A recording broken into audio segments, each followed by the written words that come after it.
While attention stayed locked on daily fluctuations, a structural change moved forward unnoticed. Charts refreshed, opinions multiplied, strategies were shared with confidence. Everything appeared loud, fast, and informed. It felt like awareness. But awareness is not where control lives. Out of sight, beyond public discussion, a decision was completed in silence.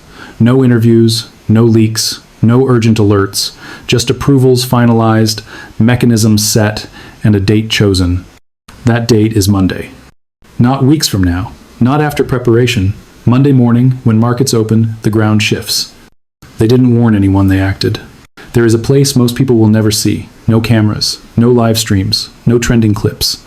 It doesn't care what's popular, and it doesn't respond to public outrage. This is where the rules of money are adjusted quietly, long before the consequences reach everyday life. The most important financial decisions on earth don't happen in parliaments or on cable news. They happen in restricted rooms, controlled by institutions that are never on ballots and rarely mentioned by name. Institutions that don't need public approval because their authority comes from the system itself. At the center of that system sits the Bank for International Settlements. Often called the central bank of central banks, it operates above nations, above politics, above headlines. When guidance comes from here, it doesn't debate. It cascades. This is where money rules are rewritten. This isn't a rumor that leaked early or a theory circulating on forums. It isn't a proposal waiting for approval or a draft open for discussion. The decision is finished. The language is finalized. The compliance clock has already started ticking. This rule completed its final phase quietly, the way the most important rules always do. No vote from the public, no warning label for the average saver, just a switch waiting to be flipped when markets open. There's no appeal process here, no delay button, no renegotiation once it begins. You don't vote on rules like this, you live with them. The rule itself has a boring name, so boring that most people would scroll past it without a second thought. But boring names are often camouflage. They keep attention away while foundations are being altered underneath. This isn't about markets in the way people usually think about markets. This is about plumbing, the pipes behind the walls, the systems that decide what is solid and what is fragile. You can repaint a building and nothing changes. But when you change the foundation, everything above it has to adjust. That's what this rule does. Known formally as Basel III, it doesn't tell banks what to buy or sell. It changes what counts as safe, what counts as risky, and how much it costs to pretend the difference doesn't matter. Plumbing failures collapse buildings. For decades, the system ran on a quiet assumption that a promise was just as good as the thing itself. That a piece of paper claiming ownership could stand in for real metal sitting in a vault somewhere, owned by someone else, or maybe by no one at all. Think of it like this. Imagine the same house being sold to 10 different people. Everyone has paperwork. Everyone thinks they're protected, but only one person can actually open the front door. That's how paper, gold, and silver worked. Multiple claims layered on top of the same physical asset, multiplied over and over again.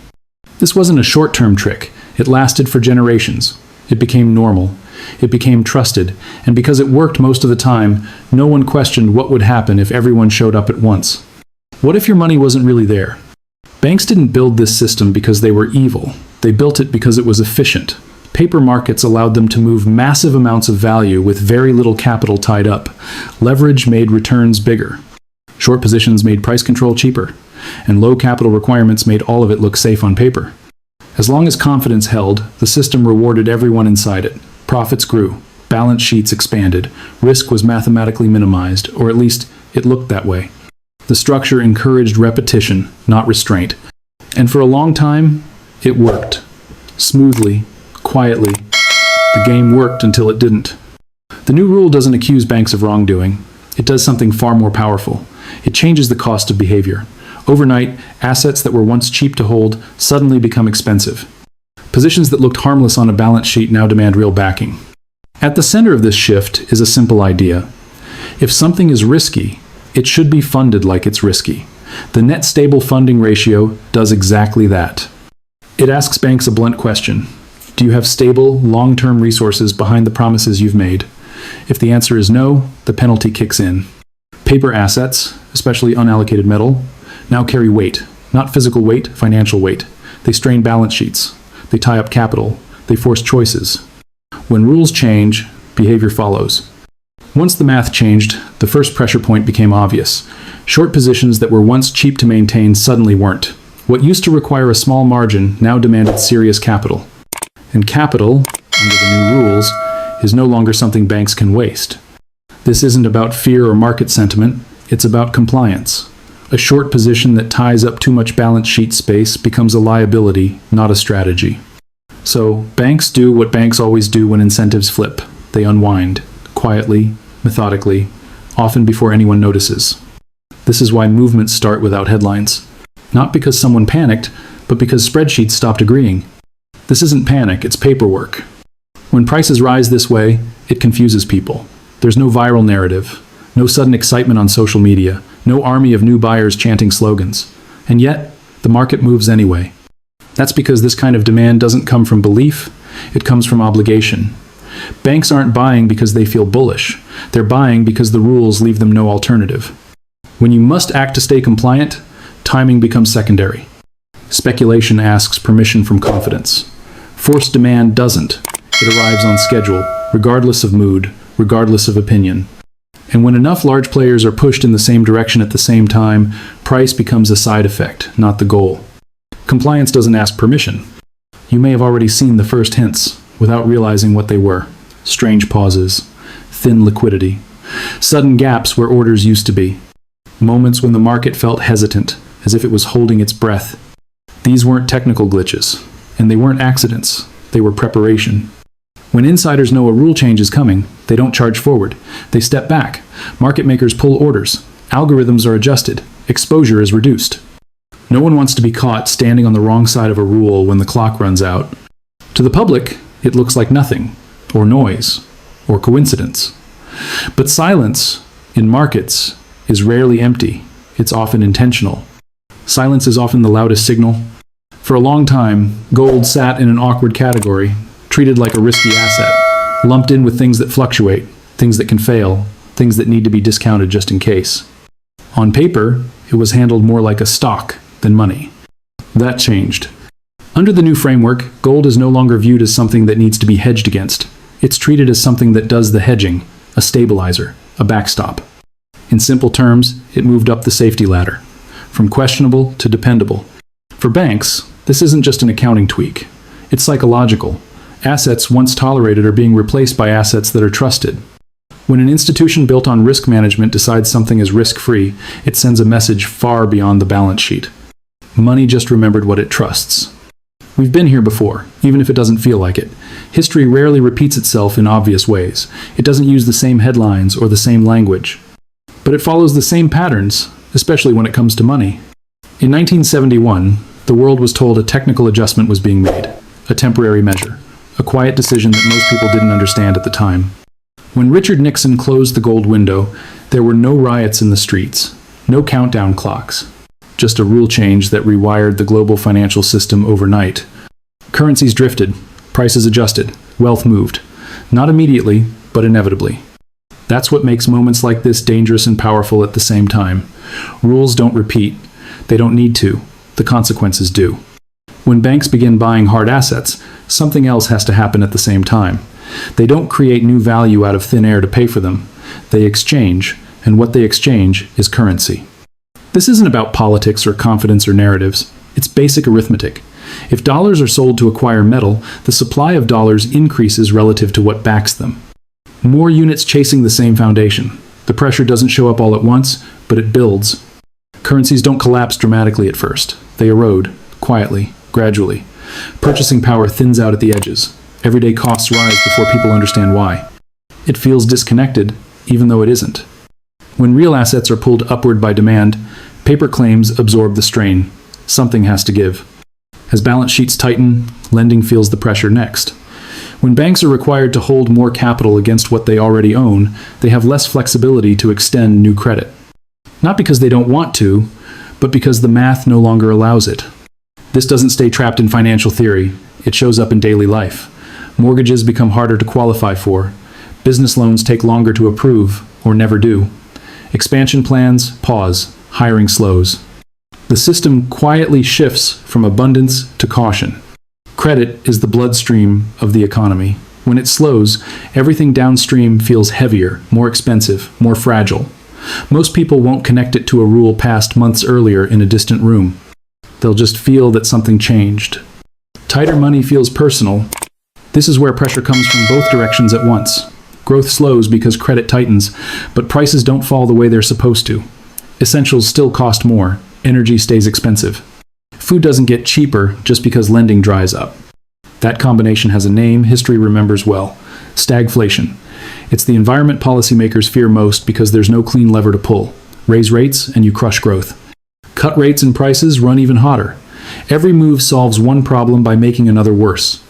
In these conditions, assets tied directly to production and scarcity behave differently. They don't depend on optimism. They don't need growth. They respond to imbalance. When money loses stability and the economy loses momentum, hard assets stop acting like trades and start acting like shelters. This is the trap policymakers fear most. While much of the West was still arguing about models and assumptions, others made their adjustments quietly. Different system, different priorities, less faith in paper promises, more emphasis on what could actually be delivered. In parts of the East, markets were built around physical settlement, not layers of claims. Assets were counted only if they existed. Risk was treated as something to avoid, not something to engineer around. When the rules began shifting, these systems didn't need to scramble. They were already aligned. This wasn't ideology. It was adaptation, preparation, instead of reaction. While some were debating, others were positioning patiently, methodically, without noise. Some prepared quietly. Zoom out far enough, and the pattern becomes impossible to ignore. The names change. The instruments evolve. The language gets more sophisticated. But the sequence stays the same. A rule shifts. An asset is reclassified. Prices adjust. And wealth moves not randomly, but predictably. This is how transfers happen in modern systems. Not through sudden collapse, but through technical adjustments that only a few understand while they're happening. Those closest to the rules move first. Everyone else reacts later, after prices have already adapted to the new reality. We've seen it before. In 1933, gold wasn't confiscated because it was useless. It was confiscated because it was about to be revalued. Paper holders were paid out. Physical holders preserved purchasing power. The mechanism was different, but the outcome was the same. This has happened before. When systems shift at this level, the effects don't stay abstract for long. Eventually, they land in individual lives, not as breaking news, but as subtle pressure. Options narrow. Assumptions stop working. What once felt stable starts to feel conditional. This isn't about copying institutions or reacting out of fear. It's about understanding incentives. Large players don't move on emotion. They move on rules. And when those rules change, alignment matters more than timing. Being early is less important than not being positioned against the current. People who focus only on headlines tend to act last. People who watch incentives act differently. They ask what is being rewarded now and what is quietly being penalized. In periods like this, survival favors clarity over confidence. Follow incentives, not headlines. All of this circles back to timing, not as a prediction, but as a line, a before and an after. Markets don't wait for understanding. They move ahead of explanations, pricing in realities, long before they're widely discussed. Monday isn't about a sudden spike or a single dramatic candle. It's about a psychological shift, a moment when institutions begin operating under a new set of constraints. From that point on, behavior adjusts quietly, systematically, and without apology. People will look back later and mark charts, trying to identify when things changed. But the change won't be visible in hindsight the way they expect. It will already be embedded in prices, policies, and access. After this, there is no before. There's a temptation, in moments like this, to look for urgency where none is needed, to turn inevitability into panic. But this isn't about rushing. It's about recognizing direction. Systems this large don't turn on emotion. They turn because the rules force them to. What matters now isn't reacting to noise, but observing behavior, watching what institutions are accumulating, not what they're talking about, paying attention to what becomes scarce, not what gets promoted. The biggest signals rarely come with alarms. They come wrapped in boredom, buried in regulation, disguised as maintenance. The rules changed because the old structure could no longer hold. That alone tells you what the system values going forward. The question isn't what will happen, it's whether you notice it while it's happening. The rules changed. Did you?